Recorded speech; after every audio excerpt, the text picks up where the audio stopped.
Hey, my name is Amit and today I'm going to teach you one of the easiest and most useful loops in C Sharp, the for each loop. Before we start coding, imagine that I have a basket containing 5 fruits: apple, mango, banana, orange and grapes. Now I want to pick each fruit one by one and say its name.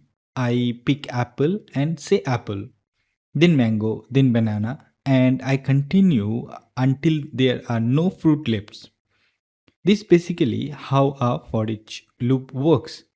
It takes each item from a collection once at a time and allows us to perform some actions with that item.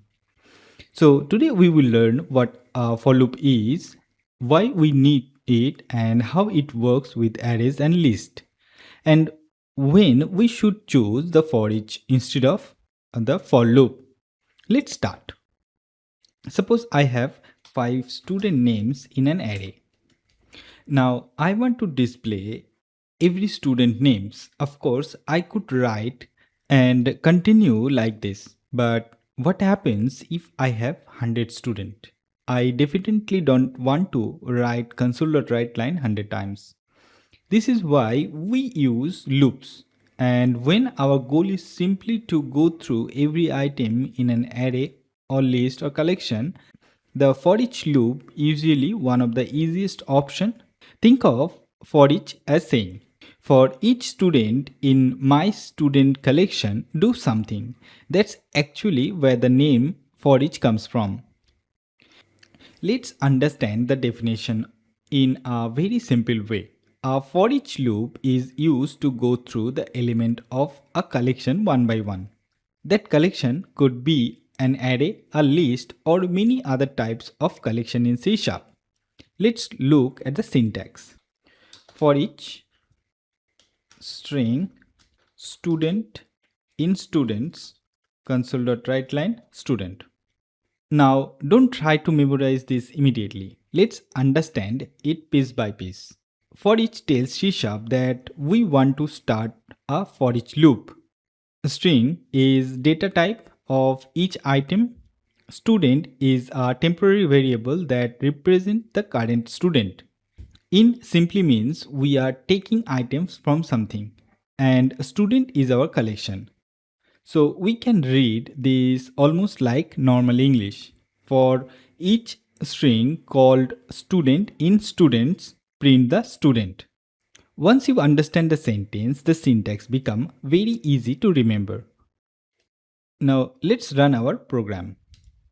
When the loop start, C# takes the first item. Student become Amit, then this line runs, the console.writeLine.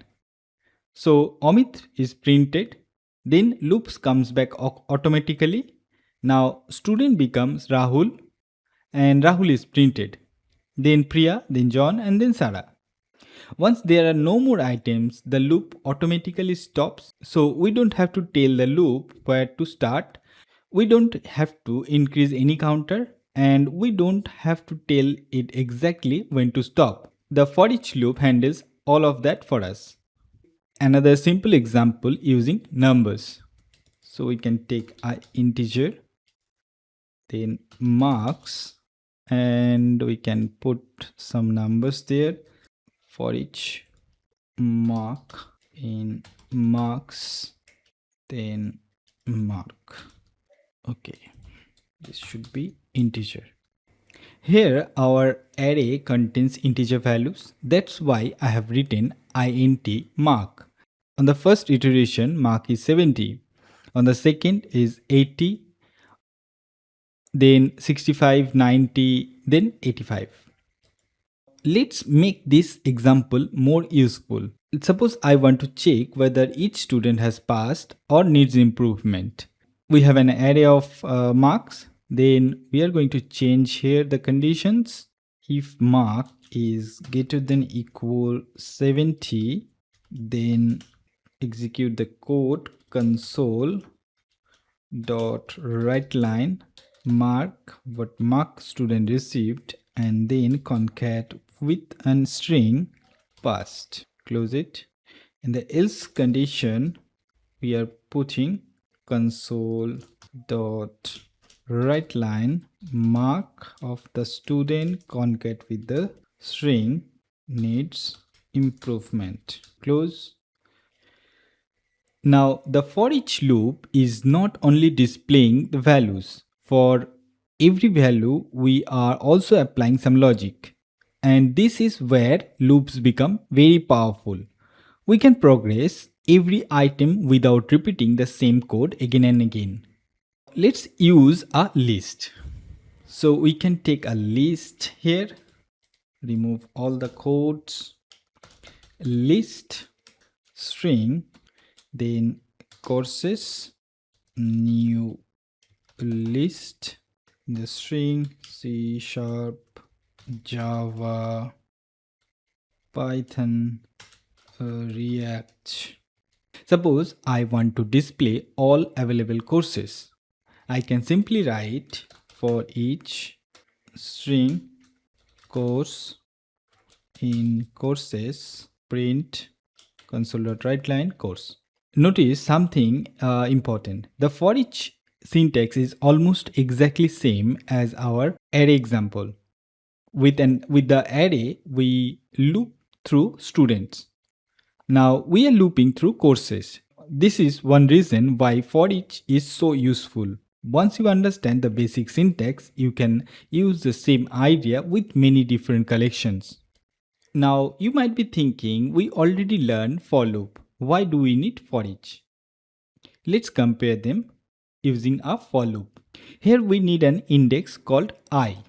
We start from 0, we check the length, and we increase the value I after every iteration.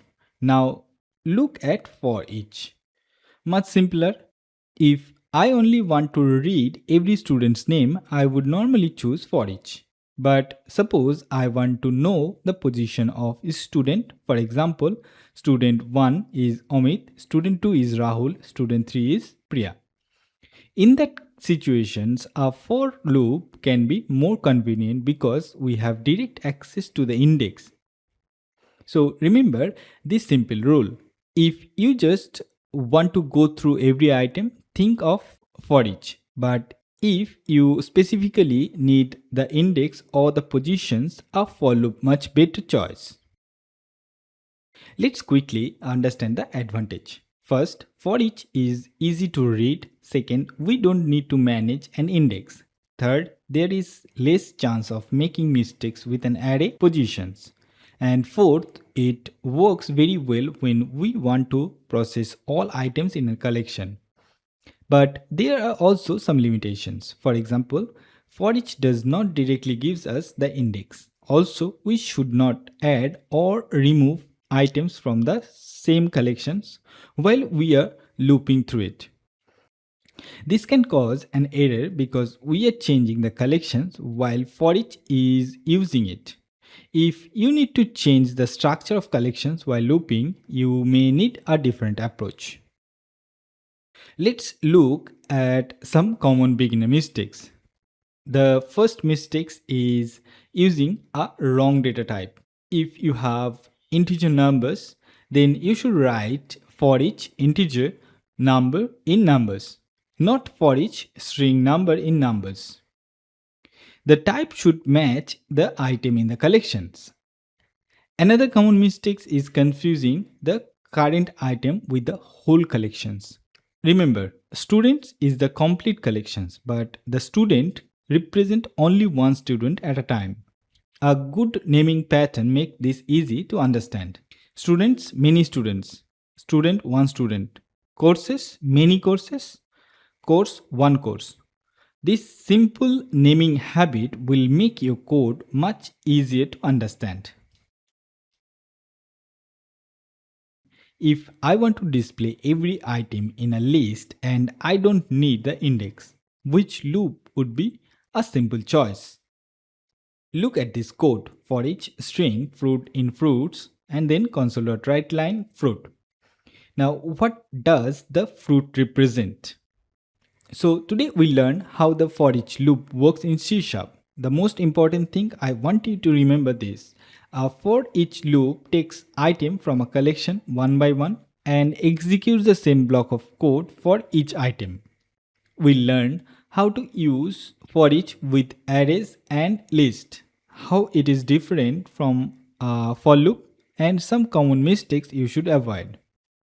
My suggestions is to open Visual Studio and create an array containing 5 names or 10 names, then use a for each loop to display every name. Once you can do without looking at the syntax, you have understood the for each loop. If you found this video helpful, please like the video and subscribe to the channel and share it with someone who is also learning C#. Thanks for watching, and I will see you in the next video.